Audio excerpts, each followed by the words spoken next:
네, 예레미야가 드디어 3장으로 넘어가겠습니다. 오늘은 1절부터 18절까지입니다. 같이 교독하도록 하겠습니다. 제가 먼저 한 절 읽겠습니다. 여호와의 분노의 매로 말미암아 고난당한 자는 나로다. 나를 이끌어 어둠 안에서 걸어가게 하시고 빛 안에서 걸어가지 못하게 하셨으며 종일토록 손을 들어 자주자주 나를 치시는도다. 나의 살과 가죽을 쇠하게 하시며 나의 뼈들을 꺾으셨고 고통과 수고를 쌓아 나를 애우셨으며 나를 어둠 속에 살게 하시기를 죽은 지 오랜 자 같게 하셨도다. 나를 둘러싸서 나가지 못하게 하시고 내 사슬을 무겁게 하셨으며 내가 부르짖어 도움을 구하나 내 기도를 물리치시며 다듬은 돌을 쌓아 내 길들을 막으사 내 길들을 굽게 하셨도다. 그는 내게 대하여 엎드려 기다리는 곰과 은밀한 곳에 있는 사자 같사 나의 길들로 치우치게 하시며 내 몸을 찢으시며 나를 적막하게 하셨도다. 활을 당겨 나를 화살의 관역으로 삼으시며 화살통의 화살들로 내 허리를 맞추셨도다. 내가 모든 백성에게 조롱거리 곧 종일토록 그들의 노랫거리가 되었도다. 나를 쓴 것들로 배불리시고 쑥으로 취하게 하셨으며 조약돌로 내 이들을 꺾으시고 내 재로 나를 덮으셨도다. 주께서 내 심령이 평강에서 멀리 떠나게 하시니 내가 복을 내어버렸으며 스스로 이르기를 나의 힘과 여호와께 대한 내 소망이 끊어졌다 하였도다. 아멘. 네, 정말 말 그대로 애가라고 하는 슬픔의 노래라고 하는 우리 예레미야가 그 말씀에 아주 어울리는 그런 장인 것 같습니다. 어제도 잠깐 말씀드렸던 것처럼 예레미야가 각 장이 다 히브리어 알파벳을 가지고 이제 순서대로 1절은 영어식으로 얘기하면 A, 2절은 B 이런 식으로 이제 잡아서 시를 쓰고 있는데 노래를 하고 있는데 3장 같은 경우에는 66절까지 있어서 세 절이 한 덩어리입니다. 그래서 1절부터 3절까지가 A로 시작한 거고 4절부터 6절까지가 B로 시작한 거고 이런 식으로 세 절 돼 있습니다. 그래서 오늘은 이제 저희가 앞 6덩어리를 봤다고 생각하시면 될 것 같습니다. 읽으시면서 그리고 잠깐 쓱 보시면서 모르겠습니다. 어제 저녁에도 한번 읽어보셨는지 모르겠는데 아멘 하시기가 쉽지 않으셨을 겁니다. 그렇죠? 말씀 내용이 상당히 속된 말로 빡셉니다. 이렇게 딱 들었을 때 이걸 적용을 어떻게 해야 되지? 이런 생각이 처음에 드는 말씀이죠. 시편에도 이런 말씀이 있긴 한데 그래도 애가가 정말 뭐랄까요? 그 농축된 감정과 그리고 그것을 심지어 하나님께로 이 고통의 근원을 돌려드리는 데 있어서는 굉장히 직접적으로 이렇게 그리고 길게 표현하고 있기 때문에 읽는 저희로 하여금 약간 혼란스럽게 하는 부분이 없지 않습니다. 근데 그만큼 저희가 오늘 이 부분을 잘 좀 보게 되면 저의 삶에서 하나님을 바라보는 눈이 더 풍성해지리라고 생각을 하고 심지어 업그레이드가 될 수 있다는, 그러니까 그 다음 단계라는 표현이 이게 맞는지 모르겠는데 이제까지 알아왔던 하나님과는 하나님이 내가 생각했던 것보다 훨씬 더 크셨구나 라는 생각을 하게 만드는 그런 의미에서의 한 단계로 올라가게 되는 일들이 있을 수 있을 겁니다. 말씀을 잠깐 보시면요, 여호와의 분노의 매로 말미암아 고난당하는 자는 나로다 라고 이야기하면서 지금 현재 고통당하고 있는 이제 예루살렘을 보면서 이야기를 한 것이긴 하지만 그 고통이 얼마나 자기께 되었는지에 대해서, 자기 자신도 얼마나 지금 고통스러운지에 대해서 예레미야가 고백함으로 시작을 합니다. 그런데 지금 18절까지 내용에 쭉 이어서 계속 그런 내용들이긴 한데 시작부터 확실하게 이야기를 합니다. 이 고난이 여호와의 분노의 매다라는 것을 저희가 보게 됩니다. 그리고 나서는 저희가 일반적으로 생각하는 하나님께서 내 인생 가운데에서 행하신다고 생각하는 일들에 정반대되는 일들을 예레미야가 고백하는 것을 보게 됩니다. 나를 이끌어 2절입니다. 어둠 안에서 걸어가게 하시고 빛 안에서 걸어가지 못하게 하셨으며, 그러니까 하나님께서 빛이 아니라 어둠 안에 나를 두셨다라는 이야기를 지금 하고 있죠. 익숙하지 않습니다. 저희는 하나님께서 항상 우리가 어둠 가운데 있고 하나님께서는 우리를 빛으로 인도하시는 분이시라고 계속해서 이야기를 하고 있기 때문이죠. 종일토록 손을 들어 자주자주 나를 치시는도다. 나의 살과 가죽을 쇠하게 하시며 나의 뼈들을 꺾으셨고 고통과 수고를 쌓아 나를 애우셨으며 도망갈 곳이 없게 만드셨다는 거죠. 고통이 너무 가득해서 나를 어둠 속에 살게 하시기를 죽은 지 오랜 자 같게 하셨도다. 그래서 심지어 생명이 가득히 넘치는 하나님이심에도 불구하고 지금 현재 죽음에 가장 가까운 곳에서 고통스러워하고 어둠 가운데 있는 나의 현 상황을 하나님께서 허락하셨다라고 지금 고백하고 있습니다. 나를 둘러싸서 나가지 못하게 하시고 내 사슬을 무겁게 하셨으며 내가 부르짖어 도움을 구하나 내 기도를 물리치시며. 그래서 8절 말씀 같은 경우에도 참 마음이 아픈 고백이죠. 내가 부르짖어 도움을 구하면 하나님께서는 심지어 저도 여러 번 설교했지만 이스라엘 백성들이 애굽에서 부르짖었을 때에 누구에게 부르짖는지도 어쩌면 제대로 모르고 부르짖었을 수도 있는데 그 고통의 부르짖음을 들으시고 당신의 백성을 기억하셨던 하나님을 아는 우리로서는 여기서 나오는 내가 부르짖어 도움을 구하나 내 기도를 물리치셨다라는 고백이 참 이해하기 어렵게 느껴집니다. 근데 지금 그렇게 이야기를 하고 있고요. 다듬은 돌을 쌓아 내 길들을 막으사 내 길들을 굽게 하셨도다.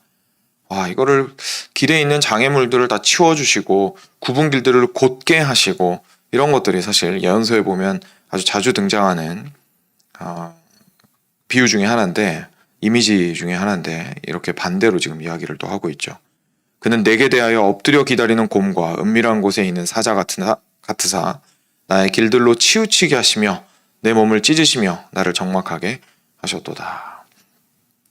그러니까 이 나에게 있는 위험이 오히려 도사리게 하는 길로 나를 인도하셨다고 이야기를 합니다. 활을 당겨 나를 화살의 관역으로 삼으시며 화살통의 화살들로 내 허리를 맞추셨도다. 나는 내 모든 백성에게 조롱거리 곧 종일토록 그들의 노랫거리가 되었도다. 그냥 나만 힘든 게 아니라 옆에 사람들에게도 참 조롱거리가 되게 한 것을 지금 이야기를 하고 있습니다. 어떻게 보면 우리의 삶 가운데서 가장 우리를 어렵게 하는 것들 중에 하나죠. 그냥 단순히 우리가 몸에 에너지가 많이 소진되고 허비되어야 하는 일이 우리를 힘들게 하기도 하지만 가장 많은 그리고 가장 고통스럽고 가장 뼛속까지 아프게 하는 것은 사실 사람과의 관계 속에서 오는 문제들이고 그 관계가 부당할 때에 그 고통이 정말 극도에 달하죠. 합당해서 오는 욕이면 그래도 어느 정도는 감수할 수 있는 부분이 있는데 이렇게 도저히 받아들일 수 없는 이유로 나에게 오는 조롱이나 이런 것들은 너무너무 우리를 힘들게 만듭니다. 그런데 지금 그 모든 어려움들에 덧붙여서 심지어 사람들이 자기 자신을 조롱거리로 만든 것에 대해서 또는 모든 백성에게서 그 조롱거리가 된 것에 대해서 이야기를 하고 있습니다. 나를 쓴 것들로 배불리시고 쑥으로 취하게 하셨으며 조약돌로 내 이들을 꺾으시고 재로 나를 덮으셨도다. 주께서 내 심령이 평강에서 멀리 떠나게 하시니 내가 복을 내어버렸으며 스스로 이르기를 나의 힘과 여호와께 대한 내 소망이 끊어졌다 하였도다. 사랑하는 여러분, 저희가 고통 가운데 있을 때 이런 말씀, 특히 오늘 말씀 같은 거 볼 때에 일단 첫 번째로는 이 생각을 할 수가 있습니다. 하나님께서 떠나신 백성에게 주어지는 고통이 얼마나 큰지, 하나님을 떠난 백성의 반대로 하나님을 떠난 백성에게 주어진 고통이 얼마나 큰지, 또는 그것을 하나님 측면에서 이야기하면 하나님께서 떠나신 하나님의 백성의 고통이 얼마나 큰지에 대해서 저희가 보게 됩니다. 어제도 이제 금요 우리 찬양 집회를 통해서 송간사님, 요셉 전도사님 통해서 하나님의 왕되심에 대해서 저희가 다시 한번 기억할 수 있는 좋은 기회가 되었었는데 제가 기도 인도할 때도 짧게 이야기했었지만 정말 그렇습니다. 우리는 하나님의 뜻 위에 서 있지 않고 내 뜻 위에 서 있어야 내가 기쁘다고 생각하는 게 아담과 하와 때부터 계속해서 이어져 내려오는 죄의 성향입니다. 이거는 매주 앞에서 대표기도 하시는 분이 그렇게 대표기도 한다고 해서 지겨워할 일이 아닌 거죠. 이게 정말 우리가 항상 그러니까, 그죠? 항상 그러니까. 매일 아침 우리가 기도를 하고 매일 저녁 잠자리에 들기 전에 하루를 돌이켜보면서 기도하더라도 나올 수밖에 없는 고백들이 있는 겁니다. 이제 물론 빈말이 되면 안 되겠죠. 이게 너무 자주 하는 기도가 되다 보니까. 확실한 건 하나님의 길에서 떠났을 때에 우리가 가지게 되는, 겪게 되는 그 고통이라는 것은 어제 간사님도 잠깐 언급하셨지만 하나님을 잃어버렸을 때 그에 뒤따라오는 하나님께서 주시는 모든 좋은 것과 복을 잃을 수밖에 없다는 것을 우리가 기억을 해야 되는 거죠. 그래서 하나님의 뜻에서 떠났을 때에 이 백성이 겪는 고통은 이루 말할 수가 없다는 것을 저희가 실제로 보게 됩니다. 그래서 이 사실을 저희가 알 필요가 있습니다. 하나님을 두려워한다고 할 때 하나님을 무서워서 벌벌 떨고, 그리고 하나님이 내가 어떤 특정한 일을 해야 복을 주시고 하지 않으면 복을 주시지 않고, 그리고 그런 것으로 저희가 생각을 해서는 안 됩니다. 그렇지만 저희가 하나님의 뜻에 벗어났을 때의 결과가 어떠한지에 대해서는 명확하게 인식을 해야만 저희 삶 가운데에서, 특히 죄악된 우리 인생을 살아가고 있기 때문에, 우리가 다 죄가 없어서 하나님을 깊이 사랑하는 사람들이고 거기에 한 치의 오차도 없이 주님을 향해서 그 방향이 항상 가 있는 사람들이면 괜찮겠지만, 그날은 사실 천국에만 오는 것이고 이 땅 가운데서 우리는 계속해서 흔들리는 자아를 가지고, 나를 가지고 살아가는 사람들이기 때문에 계속해서 하나님의 뜻을 벗어났을 때에 어떠한 일이 발생하는지에 대해서 미리 아는 것이, 그리고 기억하는 것이 좋습니다. 그리고 그것이 참 지혜입니다. 그러니까 지혜라는 거는 닥쳤을 때 일을 깨닫는 게 지혜가 아니고, 실제로 하나님께서 이미 알려주신 것들에 대해서 미리 생각할 수 있는 것들도 지혜의 아주 중요한 부분이죠. 그래서 일단 첫 번째로는 간단하게 그렇게 생각을 해볼 수 있을 겁니다. 그런데 저희가 조금 더 생각을 해봤을 때, 저희가 이런 실제로 고통 가운데 있을 때, 그렇죠? 지금 예레미야가 지금 그런 상황인 건데, 이 고통 가운데 있을 때 어떻게 우리가 반응을 해야겠냐라는 것에 대해서 다시 한번 예레미야 예가를 통해서 보게 됩니다. 혹시 이런 생각 해보셨는지 모르겠습니다. 악은 그러니까 잘못된 거고 안 좋은 거죠. 잘못된 것이고 안 좋은 것은, 악은 하나님의 손에서 완전히 벗어나 있고 좋은 것만 하나님께 속한 것이다.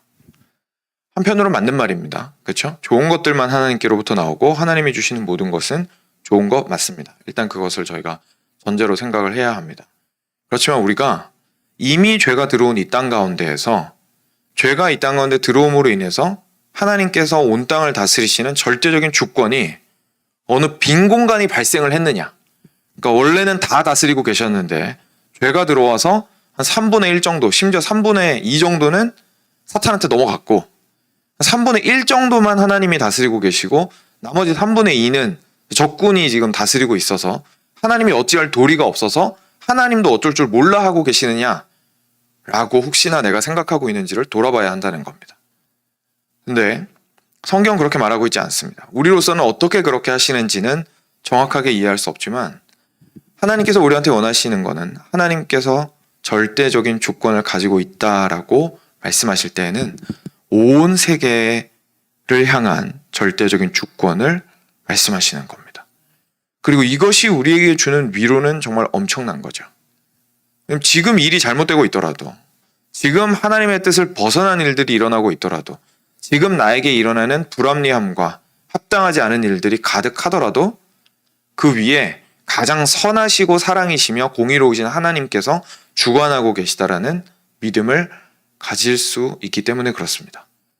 그렇기 때문에 절대 주권이라는 것은 절대 우리를 올가매는 것이 아니라 우리가 가장 불합리하고 어려운 상황 가운데 있을 때에도 위로를 얻게 만드는 아주 단단한 근거가 되어줍니다. 근데 그게 우리 일상에서 어떻게 나타날까요? 고통 가운데 있을 때에 그게 어떤 방식으로 드러나게 될까요? 예레미야 애가처럼 드러나게 됩니다. 고통스러워도, 아파도, 이해가 안 돼도 하나님께서 주시는 고통이라는 걸 알고 있음에도 하나님한테 가서 기도하는 겁니다.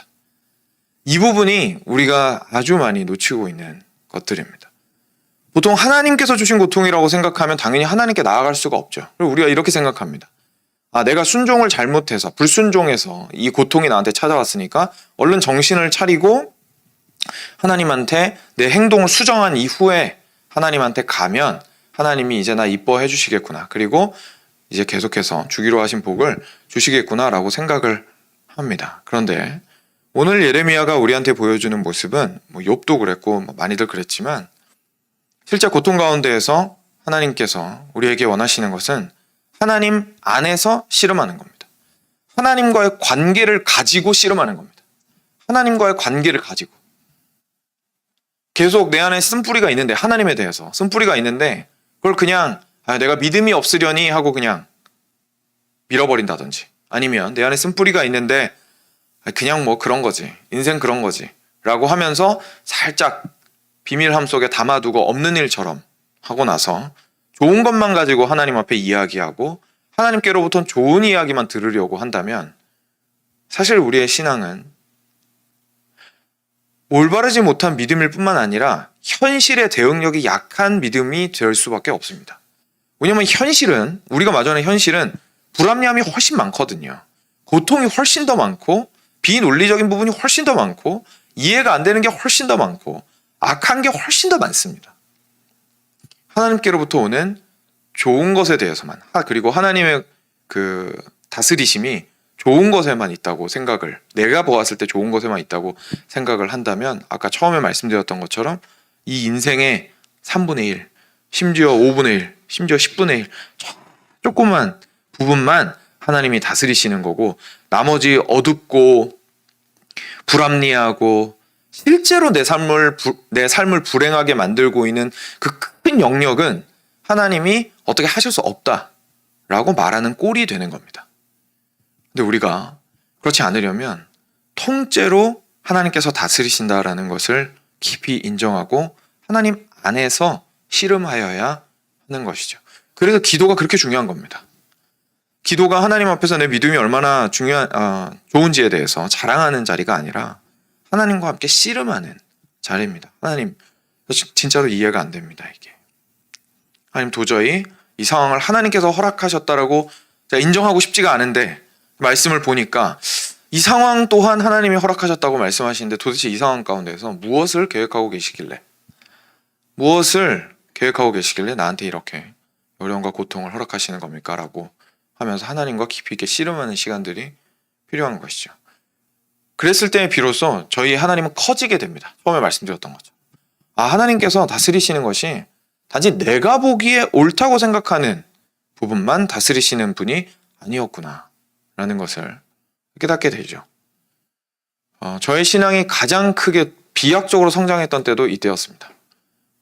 이 1절부터 18절까지처럼 가장 깊은 고통 가운데 완전히 저림을 당해가지고 어찌할 바를 알 수 없을 때에 하나님과 그냥 감히 멱살 잡고 싸우려고 정말 오랜 기간 동안 깊이 있게 고민하고 씨름하는 시간들이 있었습니다. 근데 회복하는 데 시간이 오래 걸렸지만 첫 회복의 계기가 되었던 것이 무엇이었냐면 욥기를 통하여서 하나님께서 그 고통 가운데에 나를 두신 것은 그 고통 가운데에 하나님께 어떻게 반응하는지를 보고자 하신다라는 말씀을 통해서 핵심이 내가 아프냐 안 아프냐에 있는 게 아니라 나와 하나님과의 관계의 핵심이 있구나 라는 것을 알게 되면서 패러다임이 갑자기 확 바뀌게 되었습니다. 그 이후에 알게 된 하나님과 그리고 여전히 저의 아픔과 고통 상황 자체는 변하지 않았었지만 그것을 보는 눈이 굉장히 많이 바뀌게 되는 그 전과 후로 나뉠 수 있는 그런 계기가 되었었습니다. 그리고 이것이 이제 내일 저희가 묵상할 내용인데 그 부분까지만 조금만 들어가고 이제 오늘 마치면 될 것 같은데요. 단순히 방금 말씀드렸던 내용이 그냥 제 추측이 아니라 실제로 예레미야가 그런 마음을 가지고 기도했다라는 것이 사실 내일 부분부터 바로 등장을 합니다. 그래서 그 부분만 짧게 보고 같이 기도하도록 하겠습니다. 19절부터